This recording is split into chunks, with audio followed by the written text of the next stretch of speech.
Our next presenter is Dr. Yashika Arora Malhotra. She is from Delhi. She is consultant at Home Aid Lib Homeopathic Clinic, which is at Delhi. For some more information about Dr. Yashika, she is achiever of the SPSH 2015-16 scholarship program organized by CCRH Delhi, titled Efficacy of Homeopathic Medicines in the Treatment of Alopecia Areata for the period of 6 months under CCRH.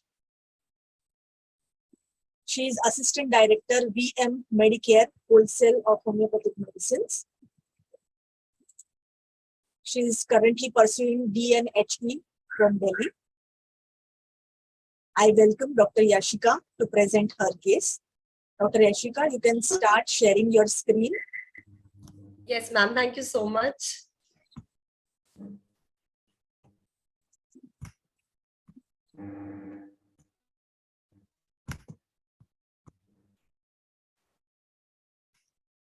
Ma'am, my screen is visible. Thank you so much, Yes. ma'am. Thank you, Swara Homeo Gurukul, for giving me this opportunity to share my views as well as selecting me for this competition. Without wasting any more time, I would like to start with the presentation. I would like to discuss the case of a child with impetigo who was cured by homeopathy. So let's just start with the case. The case was about a child, a male child with multiple papillopustular eruptions over the face, mainly over the nose and the forehead area since 1 week, which started as small isolated vesicles which enlarged into blebs, and then they became pustular. The blebs were actually ruptured with the discharge of turbid content when they were noticed in the. I'll show you the picture in the upcoming slides. And then the blebs were becoming flat when he came to me and depressed in the center. So coming more into the case, I'll just share the generals of the case.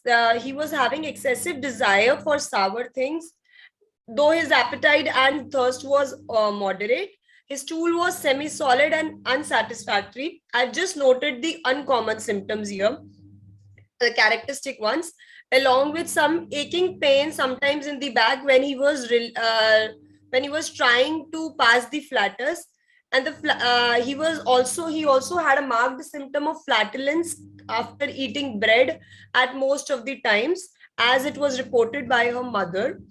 And on slight exertion, he used to sweat profusely. That was a marked symptom with no offensive odor. The perspiration was not at all offensive. His thermal reaction was chilly, and he used to take cold easily. He was a chilly person. Mentally, he was very calm and quiet in nature. He had if you tell about, like, if asked about how was his nature or how he used to react from his mother, she said that he was always weeping or had great sadness. He was crying on one or the other things, and also he was very indifferent to his loved ones. Even the mother, he used to be somewhat indifferent in his nature. On local examination, it was found that there were multiple small reddish eruptions with excessive itching on nose and forehead area of the face, and there was accumulation of pus with slight oozing of blood on scratching. The eruption was suppurating in nature. You can see the picture. Yeah. This was the picture before treatment when the patient came to me. See the eruptions over the forehead and the nose, how it was having the accumulation of blood. So it was diagnosed as, just go to the previous slide. It was diagnosed as impetigo contagiosa, which is defined as very thin-walled vesicles which rupture easily, leaving behind scars covered with bright yellow crust. As per ICD-10, it is termed as impetigo contagiosa. So it was a case of impetigo And the patient was complaining of all these complaints with these papular eruptions over face. We already discussed the mentals and the physical generals. For you can rule out the diagnosis with other like bullous erythema multiform. They have cycles of red plague, so they were ruled out, and it was diagnosed as impetigo. The totality which came up was the child was though calm and quiet. He was calm and quiet. Just give me a minute. I think my battery is. Yeah, now it's fine. He was a patient. He was very calm and quiet and easily tired on exertion. And also, he was indifferent to his family, even the loved ones. He was they had a weeping tendency.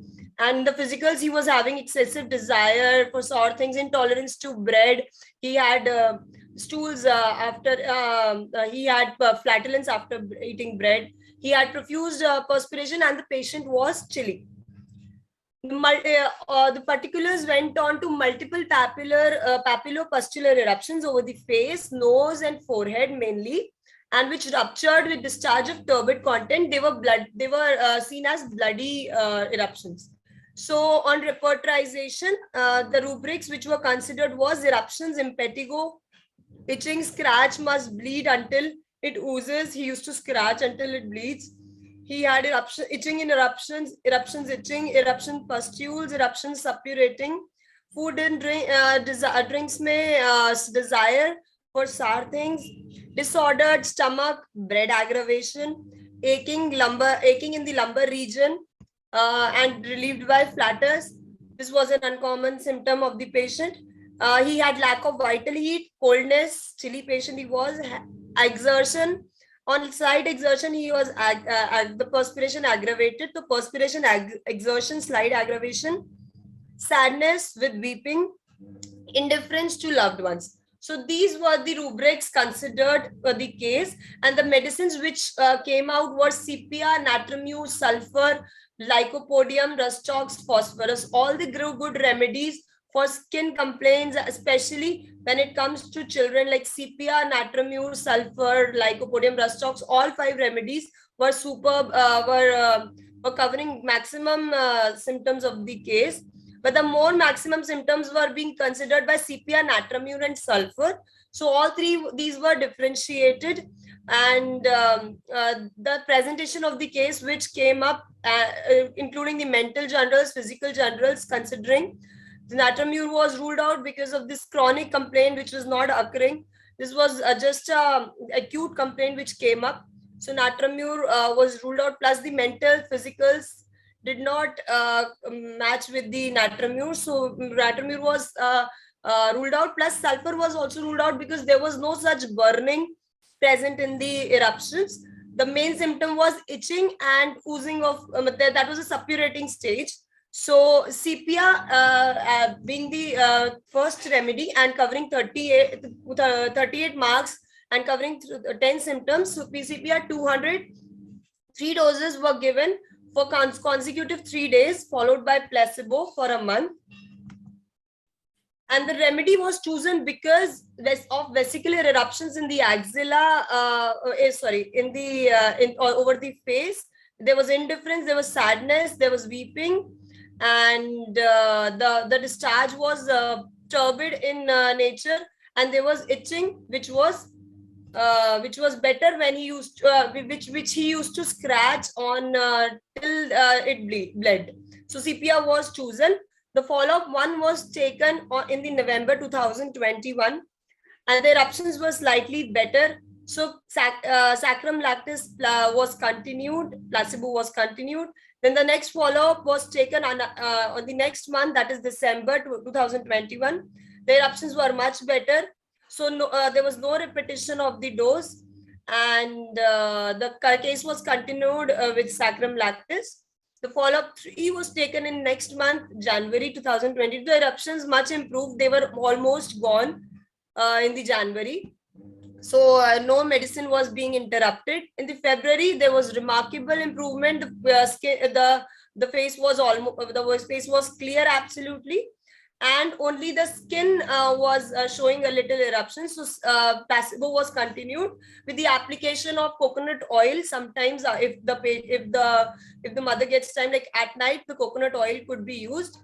And in March and April, follow-up was taken. So patient was very better. Skin was almost clear. You can see the patient after two months of eruption, like in the January, this picture was taken when the patient came to me. So they were almost clear, and then the skin was made. The skin was also clear after some time.